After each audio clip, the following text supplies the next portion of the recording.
Rekonstruksi menghadirkan 2 orang tersangka, sementara rekan tersangka lainnya yang masih DPO diperankan oleh peran pengganti. Dalam rekonstruksi, terlihat korban yang sedang bersantai menikmati kopi di dalam area kampus, tiba-tiba diserang oleh sejumlah orang. Korban yang berlari tiba-tiba ditikam dari belakang oleh tersangka. Meski sempat dibawa ke rumah sakit menggunakan motor, namun nyawa korban tidak tertolong. Rekonstruksi yang digelar polisi untuk menyesuaikan antara keterangan saksi satu dengan yang lainnya berdasarkan fakta di lapangan.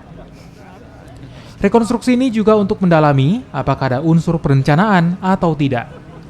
Sementara itu, hasil rekonstruksi akan dibahas lagi oleh penyidik dan jaksa penuntut umum. Rekonstruksi yang digelar di halaman Polrestabes Makassar demi keamanan tersangka. Kita buat rekonstruksi untuk mensesuaikan antara keterangan saksi satu dengan yang lainnya dengan fakta di lapangan yang kita temukan, dan juga kita untuk mendalami apakah di situ ada unsur perencanaan. Kan seperti yang kita lihat kan, apakah yang tersangka ini memang merencanakan untuk melakukan tindakan tersebut atau tidak, itu yang kita cari.